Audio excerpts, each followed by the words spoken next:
देखो, सबसे पहले जिसमें बात आपकी आएगी, जब पाठ का नाम है जनन, तो आपसे कोई पूछता है कि जनन किसे कहते हैं, जनन, तो आप पढ़े होंगे जनन के बारे में, तो आप बता सकते हैं कि जनन वह प्रक्रिया होती है जिसमें मनुष्य अपने जैसे संतानों को क्या करता है, उत्पन्न करता है, जात को बनाए रखता है। पढ़े थे ना कि जनन वह प्रक्रिया होती है जिसमें जो मनुष्य होते हैं अपने ऐसे जात को, हाँ तो लिख लो, तुम लोग नहीं लिखे तो वो लिख लो, बाकी तुम लोग खाली सुनते रहो, याद होता रहेगा। कहते जनन वह प्रक्रिया है जिसमें मनुष्य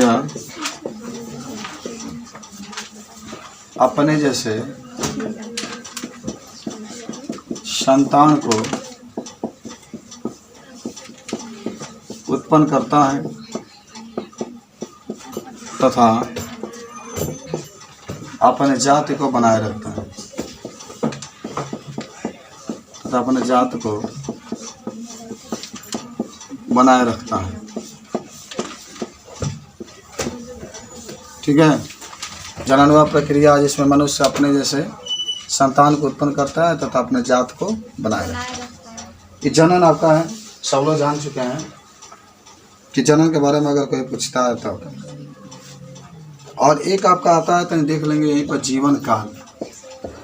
जीवन काल, काल माना होता है समय, जीवन माना जीवन होता है। कोई व्यक्ति है जितने समय तक वो जीता है उसी को क्या कहते हैं, जीवन काल।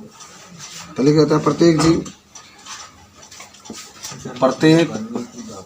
जीव कुछ निश्चित समय तक ही जीवित रहता है, निश्चित समय तक ही जीवित रहता है, जिसे हम लोग क्या कहते हैं, जीवन काल कहते हैं, जीवन काल कहते हैं। ये भी बहुत सिंपल है। कोई व्यक्ति है जितने सालों तक जीवित रहेगा, कुछ सीमा तक ही जीवित रहता है। मनुष्य तब 60-65 साल तक ही जीवित रहता है, उसी को हम लोग जीवन काल कहते हैं। ठीक है, उसके बाद से आपको बहुत कुछ पढ़ाया गया होगा। जनन के प्रकार तो आप पढ़े होंगे, जनन के प्रकार में कि जनन कई प्रकार के होते हैं। जनन में पहला तो होता है आपका लैंगिक जनन, एक आप कह सकते हैं अलैंगिक जनन, लेकिन इस पाठ में केवल हम लोग को लैंगिक जनन ही पढ़ना है। कौन जनन पढ़ना है? लैंगिक जनन ही पढ़ना है। तो आइए थोड़ा सा मैं आपको 1 मिनट में बता दें जनन के प्रकार में। अलैंगिक तो नहीं बता देते हैं, अलैंगिक जनन, अलैंगिक जनन। अच्छा, पहले इस पर थोड़ा सा हम लोग डिस्कशन कर लें कि अलैंगिक जनन क्या होता है। तो बता सकते हैं कि अलैंगिक जनन वह जनन होता है जिसमें जीव एकदम अपने जैसे ही जीव को क्या करता है, उत्पन्न करता है। अलैंगिक जनन में माना अलैंगिक जनन वह प्रक्रिया होती है जिसमें कोई जीव जो होता है अपने जैसे ही जीव को क्या करता है, उत्पन्न करता है। उसमें कोई अंतर नहीं होता है। सब विखंडन द्वारा भी जनन होता है, मुकुलन द्वारा भी क्या होता है, जनन। इसमें जीव अपने जैसे जीव को ही उत्पन्न करता है। इसमें उत्पन्न संतान बिल्कुल अपने जनक के समान होता है, अपने जनक के समान होता है, और इसमें कोई डिफरेंस नहीं होता। जैसे मान लीजिए कोई जीव है, उदाहरण में आप हाइड्रा कह सकते हैं, फ्यूनेरिया कह सकते हैं। ये सब अपने जनक के समान ही होते हैं, इसीलिए इसको अलैंगिक जनन के अंतर्गत। ठीक है, अलैंगिक जनन एक ही विधिया होती है, विखंडन द्वारा जनन होता है, एक द्वितीय विखंडन द्वारा जनन होता है। तो ये सब जो जनन होता है लैंगिक जनन होता है। इसमें जो जीव होते हैं बिल्कुल अपने जनक के क्या होते हैं, समान होते हैं। समझ रहे हो बात को? खाने द्वारा, मुकुलन द्वारा, सब आपकी जगह क्या हुआ का पुष्प में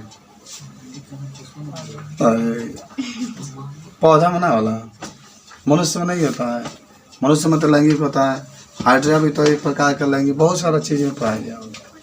खाली पुष्प की बात करते हो तुम लोग। पुष्प तो होता है, पुष्प में का अलग थोड़ा होता है। पुष्प में तो लैंगिक जनन होता है, अलैंगिक कहाँ होता है? नर और मादा अलग अलग होता है उसमें। नर और मादा हुआ तो कौन जनन होगा? लैंगिक जनन होगा। तो ये पाठ में पुष्प के बारे में नहीं पढ़ना है आपको, मनुष्य के बारे में पढ़ना। सारा डिपेंड मनुष्य पर ही रहे, इसमें जितना जनन आपको लैंगिक जनन पढ़ना, लेकिन लैंगिक में कौन? मनुष्य में। ठीक है, हो गया, इतना जान गए, कोई दिक्कत नहीं। तुम लोग को याद हुआ? याद करते तो अपना टेस्ट देना है तो तुम लोग को। लैंगिक जनन में आप कहेंगे ना, इसमें दो जीव होता है लैंगिक जनन में। जो लैंगिक जनन होता है इसमें अलग अलग दो जीव होते हैं। लैंगिक जनन के द्वारा जो संतान उत्पन्न होते हैं वो अपने जनक से अलग होते हैं, भिन्न होते हैं, मतलब एकदम संतान के जैसे नहीं होते। इसमें जो कौन उत्पन्न होता है? जो जीव उत्पन्न होते हैं अपने जनक से क्या होते हैं? हाँ, बिल्कुल समान नहीं होता, अलग होते हैं, उसको लैंगिक जनन कहते हैं। ठीक है, हालांकि ये जनन निषेचन के द्वारा भी होता है। तो पहले लिख लेते हैं, तब आगे बात करेंगे। लिख लेना कि जब माने इसमें नर युग्मक और मादा युग्मक अलग अलग होते हैं। इसमें नर युग्मक और मादा युग्मक अलग अलग होते हैं तथा आपस में निषेचन करके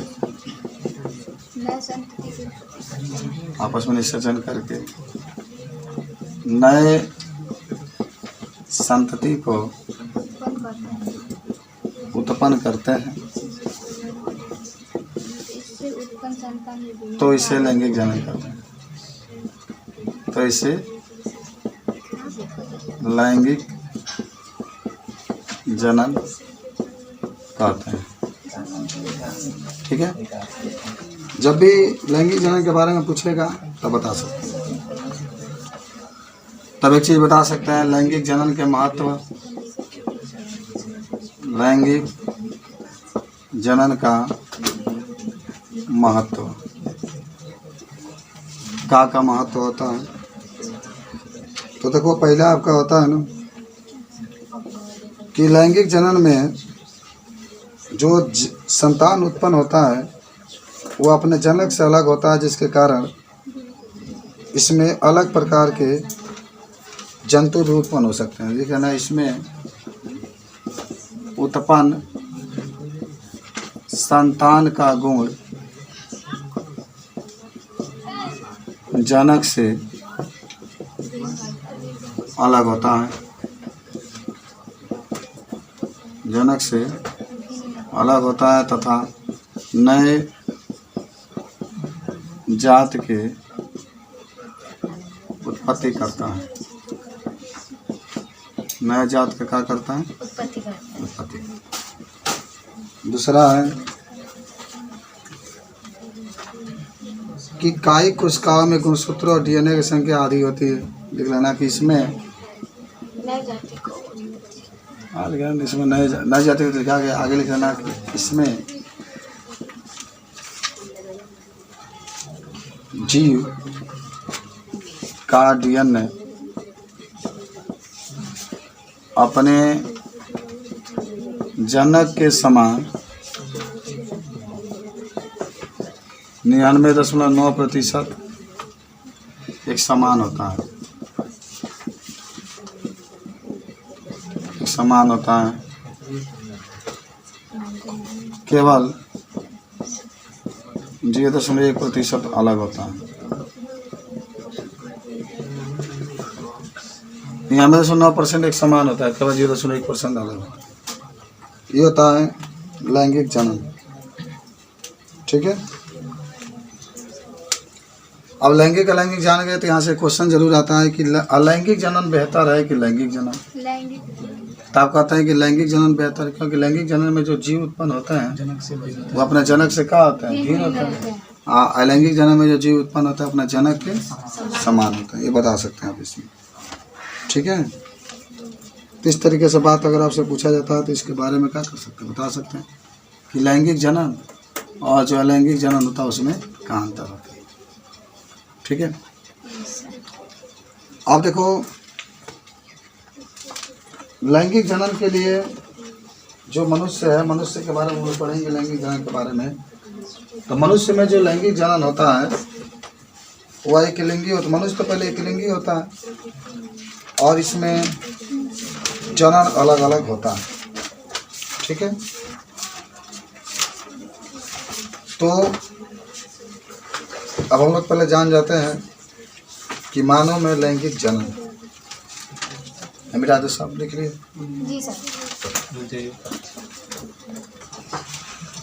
और चर्चा में